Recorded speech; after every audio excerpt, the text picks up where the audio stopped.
कहते हैं हर इंसान के भीतर दो आवाजें रहती हैं, एक जो दुनिया सुनाती है और दूसरी जो ईश्वर के दरबार से आती है।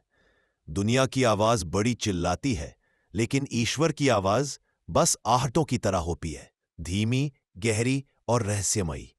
ये कहानी है आरव नाम के एक लड़के की, जो जीवन की भीड़, संघर्ष और टूटन के बीच अपनी आत्मा की वापसी का रास्ता खोजता है। असामान्य और गहरी शांति, यह शांति बाहरी नहीं, भीतर से उठती है। जब आत्मा अपने संचित कर्मों के बोझ को उतारने लगती है, तो मन को अब लड़ने की जरूरत नहीं लगती। अब आप जीतना नहीं चाहते, बस समझना चाहते हैं। गांव की कोई बुजुर्ग मां देखो, जिसने जीवन भर संघर्ष किया, पर अब मंदिर के आंगन में बैठकर सिर्फ मुस्कुराती है। कोई पूछ ले, क्या मिला इस जीवन से, तो बस कह देती है, सुकून मिला, बाकी सब सपना था। यही वह शांति है जो आत्मा के मुक्त होते ही खिलती है। अकेलेपन से दोस्ती, जो सन्नाटा पहले डराता था, अब वही सन्नाटा घर लगने लगता है। भीड़ में सुकून ढूंढने वाला मन अब अपने भीतर उतरने लगता है। जहां पहले हर आवाज खींचती थी, अब मौन गले लगाता है। ये अकेलापन नहीं, आत्मा और ईश्वर का एक सुंदर संगम है। क्षमा की सहजता, जब आत्मा कर्मों की परतों से ऊपर उठती है, तो उसे समझ आता है किसी ने कुछ गलत नहीं किया। हर इंसान अपने स्तर पर सीख रहा है। जो पहले घाव थे, अब वही सीख बन जाते हैं। जो पहले दर्द था, अब वही परिपक्वता बन जाता है। कुछ लोग हर तकलीफ झेलकर भी दिल में रंज नहीं रखते, क्योंकि वे समझ चुके होते हैं, बदला नहीं, छोड़ देना ही असली जीत है। मोह का टूटना, धीरे धीरे समझ आती है कि कुछ भी स्थायी नहीं।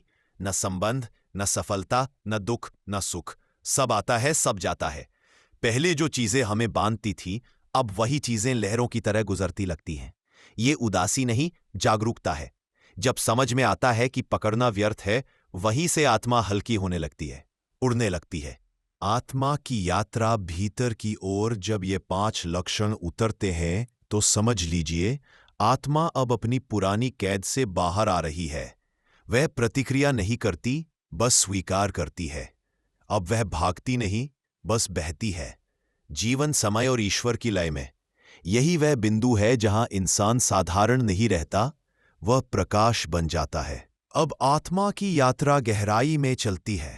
पहला लक्षण, शांति, जो बाहर से नहीं, भीतर के मौन से जन्म लेती है। दूसरा लक्षण, अकेलेपन से प्रेम, क्योंकि भीतर ईश्वर का स्पर्श मिलना शुरू हो जाता है। तीसरा लक्षण, क्षमा, क्योंकि आत्मा जानती है, सब अनुभव थे, कोई दुश्मन नहीं था। चौथा लक्षण, मोह का अंत, क्योंकि आत्मा समझती है, मेरा कुछ भी नहीं, सब ईश्वर का है।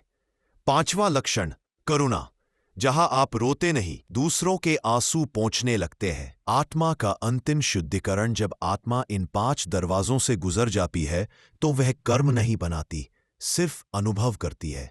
वह संघर्ष नहीं करती, बस बहती है। अब जीवन जीतने हारने की चीज नहीं, एक यात्रा लगने लगता है।